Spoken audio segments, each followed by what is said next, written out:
स्वागत है हमारे यूट्यूब चैनल में नए हो तो सब्सक्राइब कर दीजिए, बेल आइकन को प्रेस कर दीजिए। चलो कहानी स्टार्ट करते हैं। दोस्तों, पुराने समय की बात है।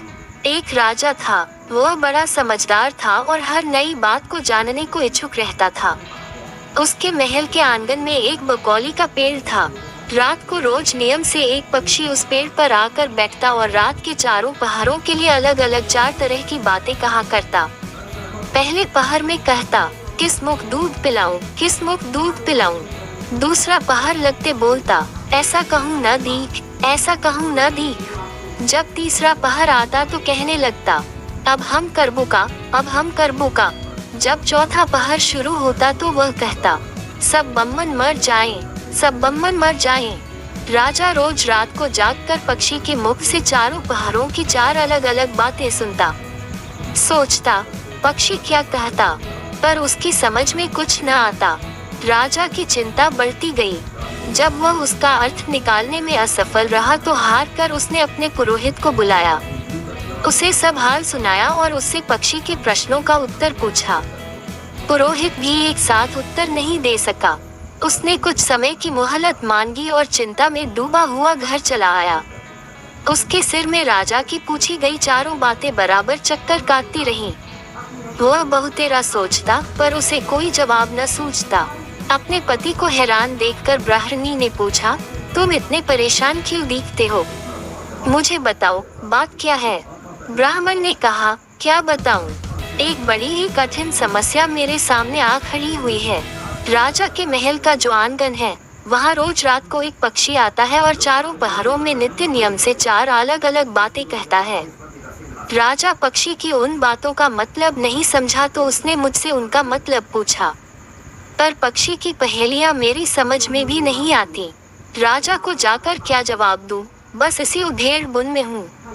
ब्राह्मणी बोली, पक्षी कहता क्या है, जरा मुझे भी सुनाओ। ब्राह्मणी ने चारों पहरों की चारों बातें कह सुनाई। सुनकर ब्राह्मणी बोली, वाह, ये कौन कठिन बात है, इसका उत्तर तो मैं दे सकती हूँ। चिंता मत करो, जाओ राजा से जाकर कह दो कि पक्षी की बातों का मतलब मैं बताऊंगी। ब्राह्मण राजा के महल में गया और बोला, महाराज, आप जो पक्षी के प्रश्नों के उत्तर जानना चाहते हैं, उनको मेरी स्त्री बता सकती है। पुरोहित की बात सुनकर राजा ने उसकी स्त्री को बुलाने के लिए पालकी भेजी। ब्राह्मणी आ गई। राजा रानी ने उसे आदर से बिठाया। रात हुई तो पहले पहर पक्षी बोला, किस मुख दूध पिलाऊं, किस मुख दूध पिलाऊं। राजा ने कहा, पंडितानी, सुन रही हो पक्षी क्या बोलता है? वह बोली, हाँ महाराज, सुन रही हूँ। वह अद्भुत बात कहता है। राजा ने पूछा, अद्भुत बात कैसे? पंडितानी ने उत्तर दिया, राजन सुनो, पूरी बात इस प्रकार है। लंका में रावण भयो 20 भुजा 10 शीश, माताओं की जा कहे, किस मुख दूध पिलाऊं, किस मुख दूध पिलाऊं। लंका में रावण ने जन्म लिया है। उसकी 20 भुजाएं हैं और 10 शीश हैं। उसकी माता कहती है कि उसे उसके कौन से मुख से दूध पिलाऊं। राज बोला, बहुत ठीक, बहुत ठीक, तुमने सही अर्थ लगा लिया। दूसरा पहर हुआ तो पक्षी कहने लगा, ऐसो कहूँ न दीख, ऐसो कहूँ न दीख। राजा बोला, पंडितानी, इसका क्या अर्थ है? पंडितानी ने समझाया, महाराज सुनो, पक्षी बोलता है, घर जम नवदीप बिना चिंता को आदमी, ऐसो कहूँ न दीख, ऐसो कहूँ न दीख। चारों दिशा, सारी पृथ्वी, नवखंड, सभी छान डालो पर बिना चिंता का आदमी नहीं मिलेगा। मनुष्य को कोई न कोई चिंता हर समय लगी ही रहती है। कहिए महाराज, सच है या नहीं? राजा बोला, तुम ठीक कहती हो। तीसरा पहर लगा तो पक्षी ने रोज की तरह अपनी बात को दोहराया, अब हम करबू का, अब हम करबू का। ब्राह्मणी राजा से बोली, महाराज, इसका मर्म भी मैं आपको बतला देती हूँ। सुनिए, 5 वर्ष की कन्या साठे दई ब्याह, बैठी करम बिसुरती, अब हम करबू का, अब हम करबू का। 5 वर्ष की कन्या को 60 वर्ष के बूढ़े के गले बांध दो तो बेचारी अपना करम पीट कर यही कहेगी, अब हम करबू का, अब हम करबू का। सही है न महाराज? राजा बोला, पंडितानी, तुम्हारी यह बात भी सही लगी।